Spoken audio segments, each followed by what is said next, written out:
Hi, it's Mike. I received a question from someone who was on my old channel, a subscriber on my old channel. You guys would know that I was very, very focused on education in my old channel. And I'm still, my life is around education.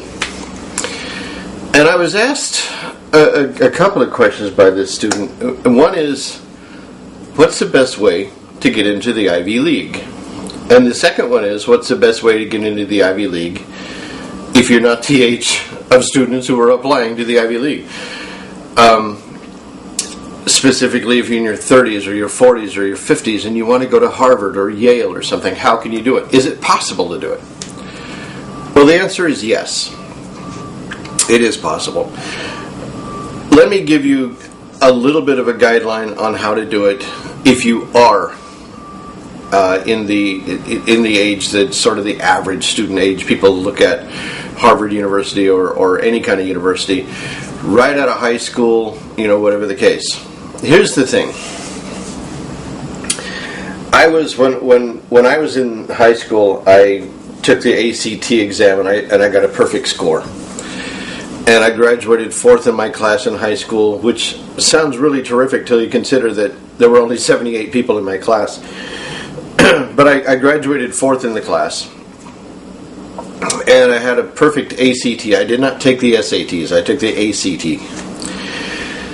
And I think if I'm not mistaken, the perfect score at the time was like 50 or something. So anyway, I went in the Navy anyway. I felt compelled. I went in the Navy. The thing is, I'm glad that I did. I don't regret it. When I got out of the Navy, I started applying to all these other colleges, and I was accepted to 2 Ivy League schools. I was accepted to Dartmouth and to the University of Pennsylvania. Both of them Ivies. I was waitlisted by Brown, which is in Rhode Island. So, and I got accepted to a bunch of other schools, Duke and DePaul and the University of Texas, and I was waitlisted by USC. So that was kind of what I did when I got out of the Navy, was applying to these schools. And I eventually went with DePaul. I was accepted to Dartmouth and to Penn, and they're both Ivy League schools. My parents were just over the moon proud. And the problem was that I was admitted to these schools, but without, and we're talking about here, this is the 1980s, okay, they had not established this policy that if you get admitted to our school, we will, no matter what, guarantee that financing is not an issue for you to go to this school. In the 80s, they did not have that policy. I was accepted to Penn. It was the most expensive school of all the schools I was accepted to. It was the most expensive, and I could not afford it. I got accepted to Dartmouth, and it was less expensive, but I could have afforded it, except that I would also need to eat. I would have to sacrifice tuition or food. So, But I do know the process for getting in to these schools, and I'm going to tell you something. Contrary to what everybody thinks, and I've seen some documentaries about especially how Asian parents are just, they're horrific with the pressure they put on their kids. You have to go to Harvard, you have to go to Yale, you have to go to Princeton, you have to study 5, 6, 7, 8 hours. Do like they do in Japan and Korea, where they have no life at all. They sleep 4 hours. Everything they do in life is studying. You don't need to do that. You don't need to do it, especially for Harvard, for Yale, Columbia, Cornell, any of the Ivy Leagues, the Ivy schools. You don't have to do that. Let me say again, you don't have to do that. You must have good grades.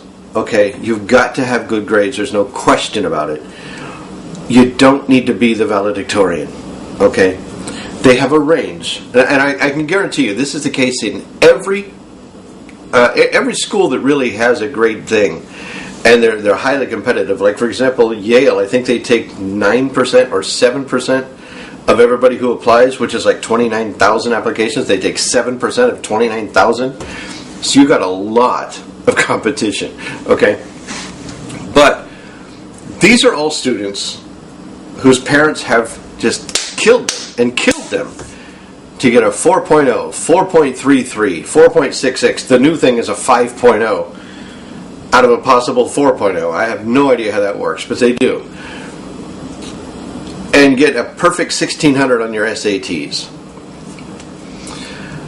You don't have to do that. At any of the Ivies, you don't have to do that.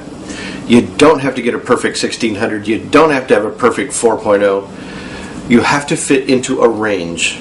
Okay, they have a range of students. It's Harvard. Let's say their average student, okay, gets a 3.7. Okay, but there's a range. It goes from like maybe 3.6 to 4.0. Okay, the higher you get, the perception is that's what it is. Now at Stanford, it is about the numbers. It's strictly about the numbers. It's almost about nothing else, but not in the Ivies. Okay, in the Ivies, they want you to hit that range. Okay, and that includes your SATs. You don't have to get an 800 in the English comprehension. What I think they call it verbal. You don't have to get an 800 in verbal and an 800 in math. You don't have to do that. You got to score high. You do. You got to get the range. And SATs, the range is a little higher than, say, the GPA range is a little higher. But I can guarantee you that those admissions officers only look for about 30 seconds, a minute at your numbers, because they want to see what else you are. And that's the key to getting into the Ivies. That's why so many people whose parents have pushed them and pushed them and pushed them and pushed them to get that 4.0, to study for that SAT and get a 1600 on that SAT. And this includes a lot of these Asian parents and parents from India and parents from Russia and like that who for them everything is about the excellence of the numbers and nothing else. Well, don't go to the Ivy League. Go to Stanford. Okay, Stanford will grab you up. Man, Stanford will send a car for you. Okay, the Ivies won't. If you're serious about going to the Ivies, here's what you need to do. Your high school transcripts are important, but things like being in extracurricular activities and then becoming a leader in those activities, being in the Scouts, being an Eagle Scout, being a senior patrol leader, getting into the Order of the Arrow, becoming a lodge chief, those things matter because that's leadership. That is ever onward, ever upward. They love that. That is what they look for. They want to see that you're a leader in the community. One guy I know, it was his junior year of high school. It was his summer before he became a senior. And I know this for a fact. I know the guy. He went to work in a laboratory. It was a scientific research laboratory. And by the time that summer was finished and he was advanced a little bit in his internship, they wanted him to continue even through his high school senior year. He still worked weekends and stuff. And by the time he was over, he had his name on papers that were being published because he was helping with the research. That's the stuff that gets you into the Ivies, okay? Get into ROTC, JROTC when you're in high school, the junior ROTC. And I mean, holy cow.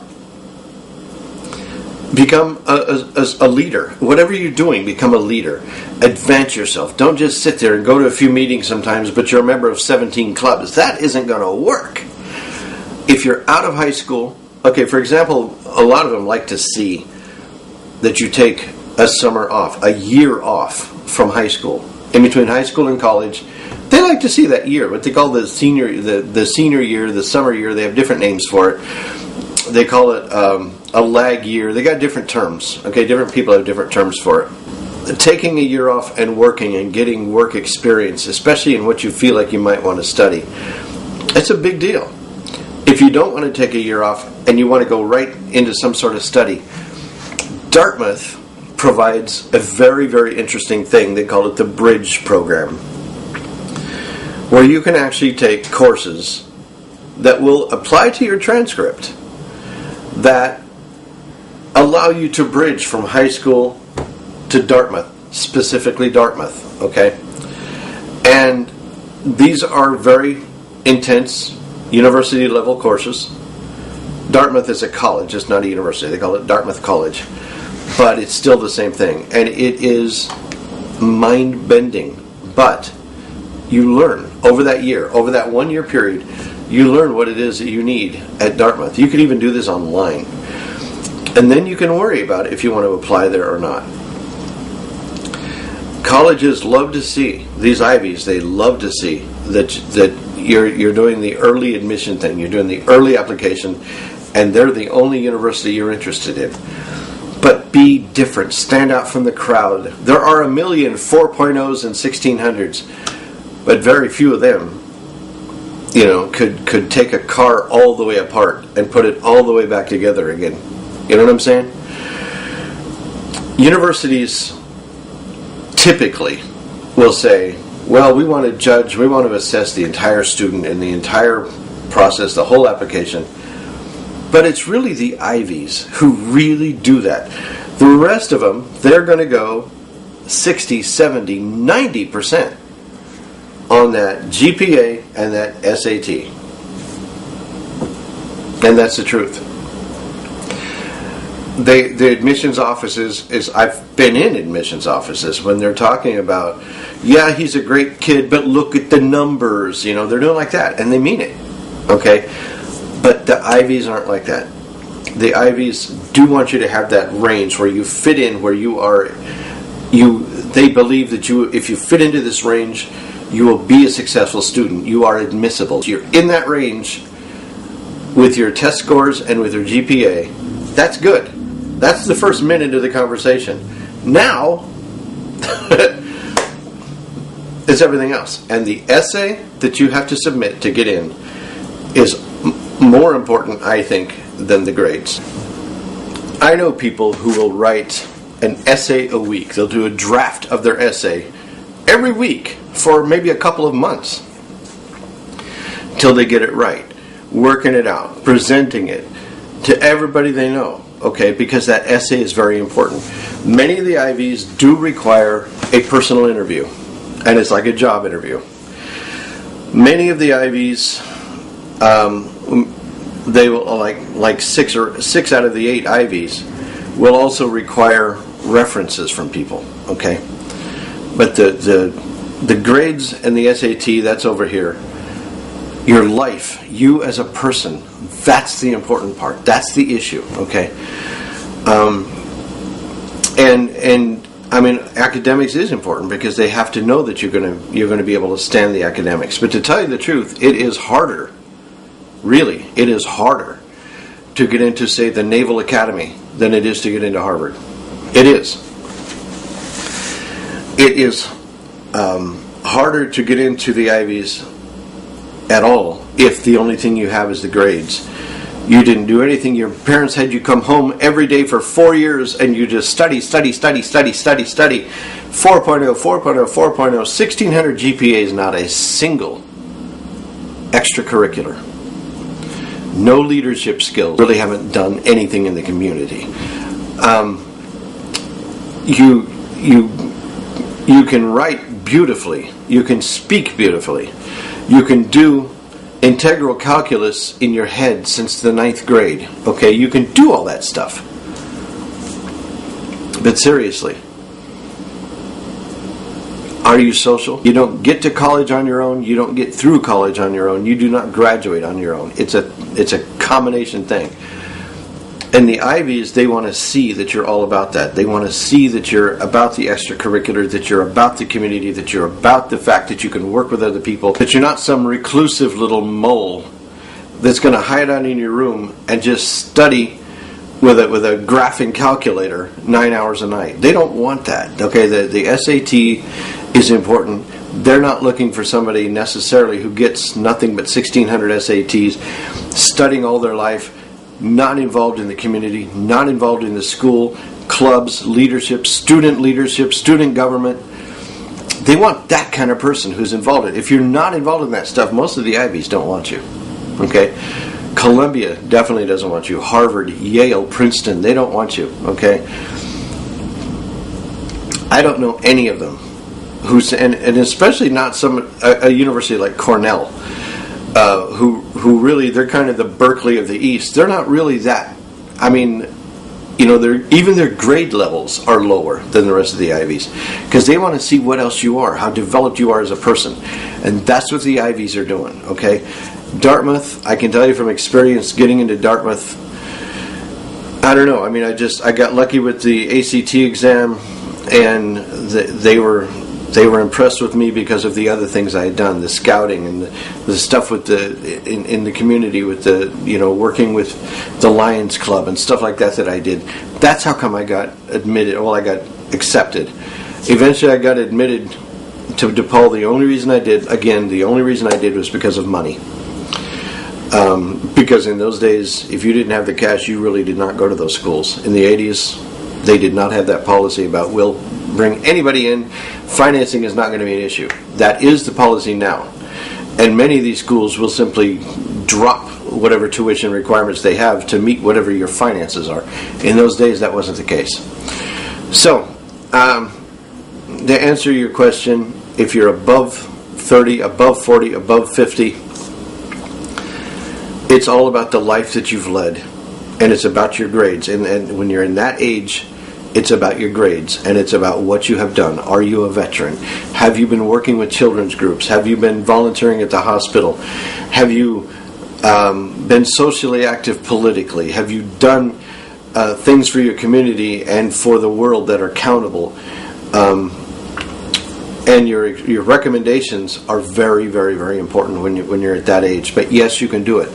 Typically, the Ivies will accept you in your 30s, 40s, and 50s at a much higher rate if you're going for graduate level work. You're going to get that master's degree. Okay. I will tell you that graduate level education, particularly for MBAs and law degrees, those applications are down something like 13% nationwide. Okay. Schools are wondering, what the hell am I going to do if these application levels drop any further? We're not going to be able to fill the seats. At the master's level, at the doctoral level, at the law school JD level, you got a much higher chance. You do stand a greater possibility of getting in to an Ivy at the master's level, at the doctoral level, at the law school level, than you do at the undergraduate if you're in your 30s, 40s, 50s, and beyond. But it can be done. But it's about the person. It's about how well-rounded you are, what you've done with yourself, and then when you're in your 30s, 40s, and 50s and beyond, it really, really, really is about your grades. It is very much about your grades. Having a couple of years of school underneath of you already, of university work, college work, Harvard has a special program. Let me tell you about this.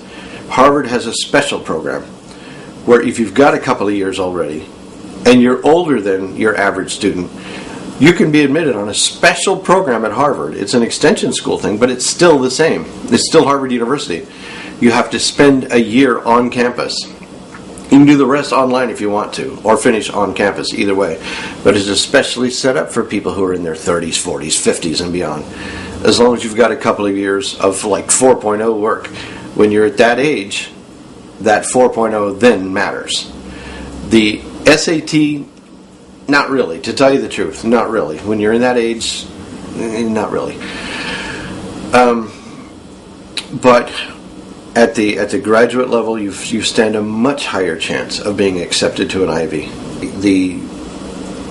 The whole thing about getting admitted to an Ivy is that it's different than what people think. And I really, really suggest that not only do you research their websites, but talk to people. There's a huge alumni network in those Ivies. Each university has a huge alumni network. Talk to those people. What did they do? How did they get in?